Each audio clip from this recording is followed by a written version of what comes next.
next week. What is that? The 20th tomorrow. Yeah. So the 27th, we've got Curtis Blaydes versus Chris Daukaus.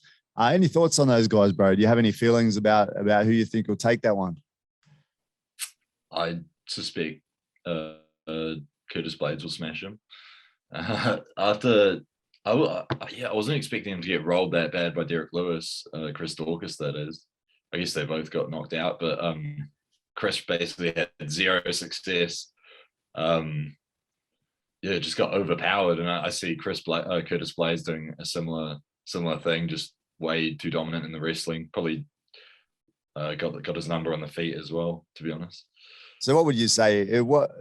Daukaus, obviously, like straight away, I just feel like, obviously, like I saw Blaydes as a potential champion when he started, right? Like just thinking this guy's going to go through everyone just with that wrestling skill and his power and that.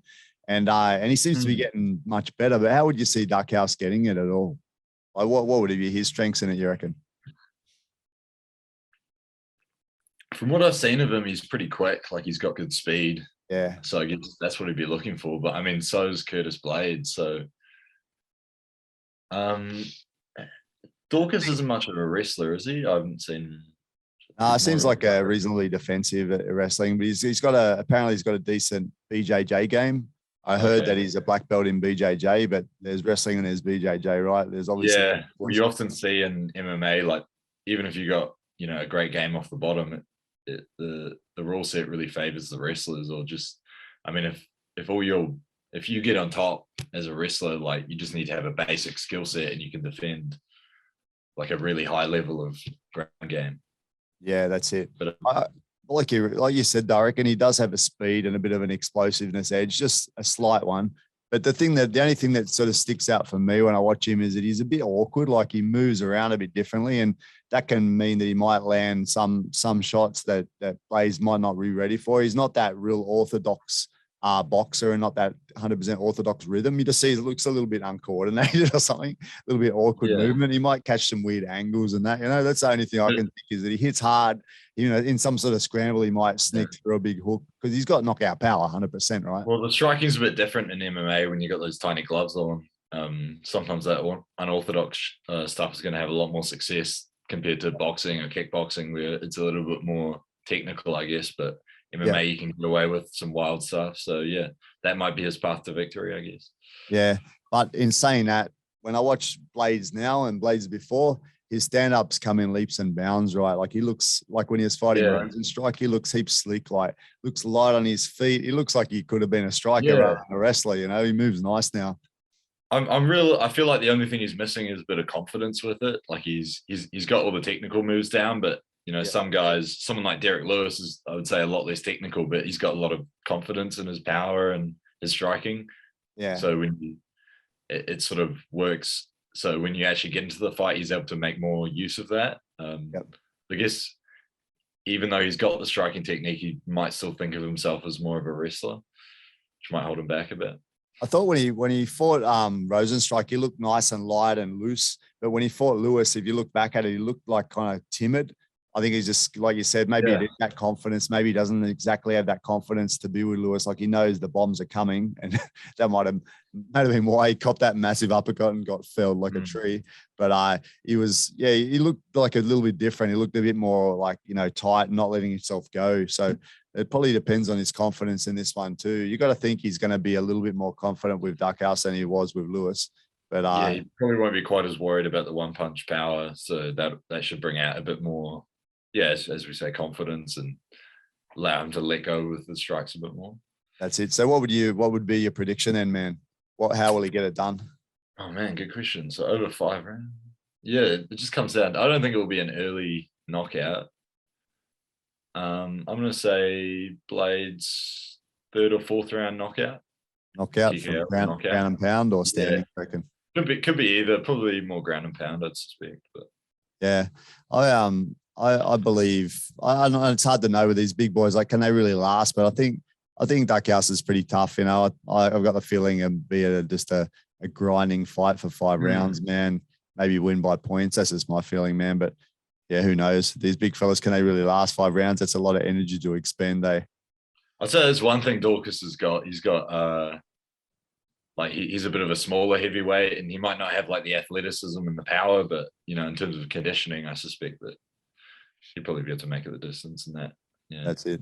All right, man. So on the other one, man. So we've got a massive fight for the Kiwi fans, bro. Kai Kara France versus Askarov. It's a massive one because basically it's like a title contender fight or unwritten title contender fight, but it seems that way. Askarov unbeaten, Kai Kara France knocking people out left, right, and center. Yeah, it's hard to imagine it not being. You know, yeah. I mean, Kai, both of them were so close to a title shot already. So, you know, with another big victory like that, you know, it's hard to deny them. Yeah, it is, man. Sorry, just one of our regular guys popped in, Mr. Whale Rider. He's popped in. He's saying Dan Hooker for the win. That's a big one. We can talk about that one later. So, Kai Kara France, man. Yeah, I mean, he's kind of like a people's champ. He's a great guy. He's a great ambassador for the sport. He's a nice guy, along with being someone that he just has that crazy power, man. Like, to be honest, I haven't seen his sort of power. The way he hits and the power dissipates into their head, like it's just a different look that I haven't really seen before. I think if he just lands that shot, he can fell anyone, right? He can make anyone fall over. So he's definitely got the chance of knocking this guy out. But he's got a big task against him because Askarov's such an accomplished wrestler and sambo guy, right? Yeah. Yeah, no, you're right about his power, Kai's power. I don't know if that just comes naturally to him, or if it's a technical thing, probably a bit of both. But yeah, I suppose on paper, like, it's a pretty easy fight to analyze. Like, Askarov was going to try and go straight for the clinch, straight for the takedown, just try and make it a grinding wrestling sort of fight. And then Kai's obvious path to victory is to just land one of those haymakers, obviously set it up technically, but it's interesting though, because Askarov is the grappler, but he's also taller than Kai. Yeah. So that's a bit different. Like often the grappler will be the shorter guy. 5 centimeters higher with actually it's Kai's got a reach. That's weird. From what I wrote down, unless I got it wrong, he's got Askarov's a 5 centimeter height advantage. Kai's a 5 centimeter reach advantage. That's kind of weird. It's always weird when you get that, eh? Like Volkanovski's the same way. Like he's always a shorter guy, but he always seems to have the longer reach. Yeah. It's hectic, man. The one thing about Kai, he spent a long time over in Thailand as well, right? So he had a lot of time to deal with different people and different looks with all the people coming from Eastern Europe and that over there as well. So that would have given him an idea of this style of fighter, right? They've seen everything over there because they get people coming from all parts of the world. So at least he would have had some experience with that sort of style, you know, and you'll know what's coming. And these guys, you know, they're very smart at city kickboxing. They can work on a game plan. And I think probably more so than some of the taller, longer fighters, he should have a bit better defense against the wrestler than those guys from CKB. What do you think? Well, from what I've seen of him, like in his other fights, he's had great wrestling defense. Like he's very strong for a flyweight, and you know that makes a huge difference in wrestling. Like you can have obviously technique is a huge aspect, but it's also I've seen him like deadlift like 200 kgs or something crazy. Yeah, like man, I saw that one. I come up on the social media. Like massive, 3 times his body weight or something. So, yeah. Well, I mean that'll make a huge difference. You know, even just defending on the cage, or if he gets taken down, being able to get back up. But yeah. So I mean, I think, yeah. I mean, if anyone in the flyweight division can stop the wrestling, Kai will be one of the best. And he's going to be so driven, right? Because he knows this is the path, right? Like he was right on the doorstep of that title. Like they were even sort of talking about it. What's his name? Figueiredo actually called Kai out after the last fight, said he wanted him. He's ready to go. You know, he just has to get past this test, and I think he's there. You know, he's got the popularity rising, and if he can take out someone that's an unbeaten guy, you know, I think he's got a super good chance of getting into that fight and, you know, being best in the world. A lot of the people that are around Kai say that he's the one they think can get there to the title out of the guys in New Zealand and that. So let's see if he can make it come true, eh? Hopefully. I mean, yeah, as you say, he's got a tough test ahead of him, but I don't see him getting denied a title shot if he gets through this guy. Yeah, that's it. Askarov also, like he drew with Moreno and then 3 decision wins. So like you said, he's just going to try and grab him and grind him out. He's not probably going to be able to get a finish. He's got solid striking as well, though. Yeah, he does too. That's true, man. He's got nice overhands, right? And he's got like a strong front kick as well. He kind of showed that. I think he fought Joseph Benavidez and used his range real well. And most of that fight, he didn't actually take him down much. He was just picking him apart on the feet. So true. He can also just completely discount his striking. Yeah, no, that's true. That's true. He's got a decent switch as well. Like he can switch stances and move. So yeah, he's not too bad. One thing is interesting. I don't know if everyone probably knows already, but he's like apparently something like 80% deaf. It's it must be difficult. Yeah. Like, apparently he can't hear his corner or anything. He was like a champion in Deaf Olympics, I think it was called. There was like I think he won like a gold or something in Deaf Olympics, which is all deaf people competing in wrestling, freestyle wrestling, I think. Oh, okay. Yeah. I'm not sure what the competition level is like in Deaf Olympics, or who knows. I've never even heard of it until I read that. But not quite as big a talent pool, but yeah, true. I mean, he's still fighting at a world-class level in a completely open sport. So I mean, you got to respect that. True, man. True. So what do you think, man? This is a tricky one to call. What's your call on this one? You might be a bit biased perhaps, but I'm not sure. Yeah. Man, it's such a super hard one to call because I'm gonna have faith in Kai and say that he can get the knockout, but I mean at the same time, like that wrestling style is hard to stop. But I don't. It's 3 rounds. It's not the main. Only 3 rounds. Yeah. I think he'll get it done. 5 knockout. Yeah, I mean I'm biased as well, but I really really want Kai to get the knockout. But the thing is, he's been doing it, so it's not like it's unusual. If you look at his fights, his wins are more knockouts than anything else. So you can say if you think Kai's going to win, most likely he's going to win by knockout. And then even the fights where he's gone the distance, he's dropped the guys sometimes multiple times. So yeah, that's true. Even the best in the world guys, he's dropped them to their knee, right? So yeah that's it.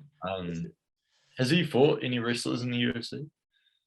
That last guy tried to take it. Oh, not the last guy. The guy before Cody tried to take him down. That Brazilian. When I think about it, he's got a lot of guys that like to grapple and have engaged him in the grapple, but it doesn't come to mind any pure wrestlers, right? Mm-hmm. It seems like even you saw Roval and Raleigh and Piver and these guys engaged with a lot of grappling with him, eh? And that was like I feel like just the flyweights in general, there's not as many wrestlers. I guess it's just so hard.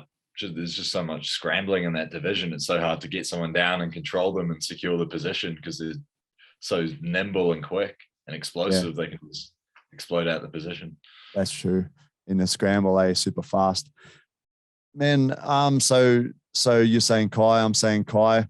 On to one more, bro. Do you have any idea about Joanne Wood versus Alexa Grasso? Do you know these fighters?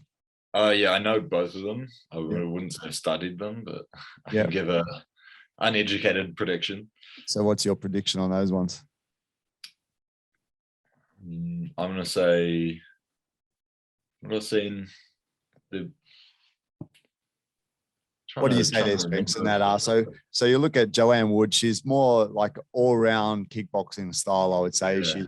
She's great. She throws all kind of like the Thai boxing strikes, slightly more mobile than just that real traditional Thai though. Like she's got great punches. She likes to throw.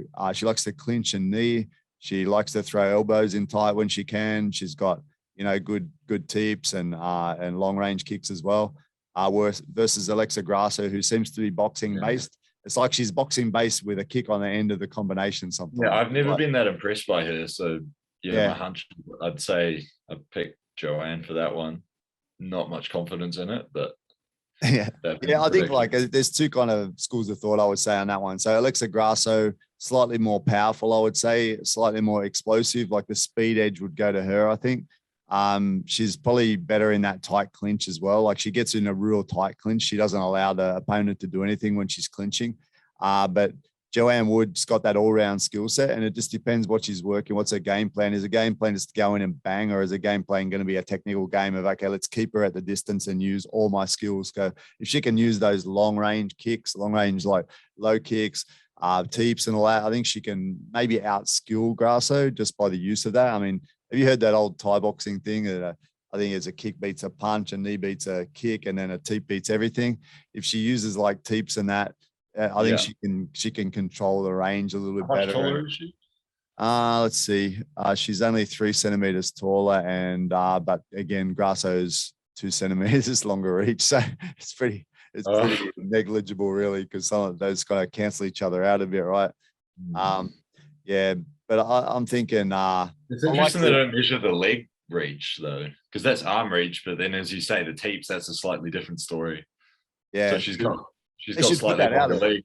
They should throw that in there, right? Because reach of the hands is only half the body. They should put that in the stats. That's got to be kind of interesting to know, because some people have got that different build. It'd be interesting to see the differences in the leg reach. I feel like looking at them, I think Joanne would have a slightly longer reach with her legs, but maybe I'm wrong. We'll see, I guess. Yeah. So yeah, I reckon Joanne would, just because I prefer to save someone with a full range of technique and get it done over someone who is a little bit more limited. Someone that can throw nice elbows in tight. She's got that great clinch and knee. Although Grasso throws some good knees in the clinch, but she's a much different style of clinch. She's got a wrestling clinch versus like a Thai clinch. So I think if Grasso can push her up against the fence, she might be able to hurt her. I don't know what these guys' ground fighting's like so much, but they both like to stand up and fight. So it should be like a kickboxing fight, I think. And I'm going Joanne Wood by points, because Grasso looks pretty tough as well. And you're saying Joanne Wood as well. Huh? There we go. Yeah, points. Yeah, points. I doubt it'll be a knockout. So tomorrow's fight, bro, with Dan, it's kind of like it's a difficult one for both of them, eh? Like they're both, they're both facing a point in their career. Dan needs to, show his skills in that division. He's facing a strong up and comer who also wants to, bring his name out, take Dan's, profile and increase his own. So it's kind of a good one, eh? What do you think is going to happen in that fight? I think it's going to be very entertaining. Would you say Alan comes in with more of a boxing, more of the hands? Yeah, I think so. Yeah. You got to think Dan Southpaw as well. So. Yeah, true. Yeah, we talked about last week, and in my mind, I kind of like the idea. Dan's got a massive reach advantage in this one. It's massive. Yeah. And how big? In my mind, I kind of see him pushing him. Just in my mind, I see him pushing him against the fence like he did with that Nazrat guy before, and kind of like controlling it on the fence. But yeah, Alan's very strong. Yeah, true. Super strong guy. Eh? Yeah. How many inches has Dan got on him? I don't know, bro. I haven't got it up, but I had a look at it last week. Let me look it up. I probably got it on my phone. Yeah. No, yeah. I think that'll be Dan's biggest key to victory, is just keeping that extra few inches of reach and just keeping him out there, maybe using the kicks, the calf kicks, inside leg kicks and stuff. I think that would be his biggest advantage, because as soon as he gets too close to him, Alan's got a real good left hand. They'll be waiting for him. Strong, eh? So they've only got in inches, but Dan's got like a 5-inch reach advantage. Yeah, that's significant. And 2-inch height advantage. So it's pretty significant, eh? Like if you can just work on the end of his jab, which he likes to do anyway, right? And then and those kicks, kicks as well. And obviously the low calf kick and the leg kicks, he's gonna work that. But then Alan's gonna know he's gonna work that as well, right? Probably try and turn into a grind, which Dan's gonna say, let's go and let's just grind anyway, because he just wants to fight, right? Yeah, and I was really impressed by Alan's last fight. I think it was against Sadiq Yusuf was his last one. And going into it, I was like, I'd seen a lot of Yusuf and I was expecting him to go in there and put on a good display. But then to see Alan drop Yusuf multiple times and basically dominate him, it just showed his level. I mean, to take on, a real tough fighter like that and beat them like that, it says a lot about him. That's it, man. He's just got that strong straight left, just popping it. And good footwork as well. True, man. And he's just come up in it, man. He's been training a long time. I think his family as well, right into it. So he's a tri-star, I think.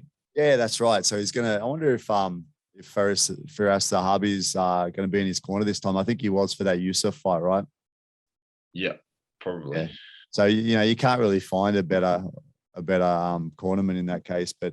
In this case, I don't know, has Dan got his guys over this time? I can't remember if Eugene's going over with Dan. I think he said he was, right?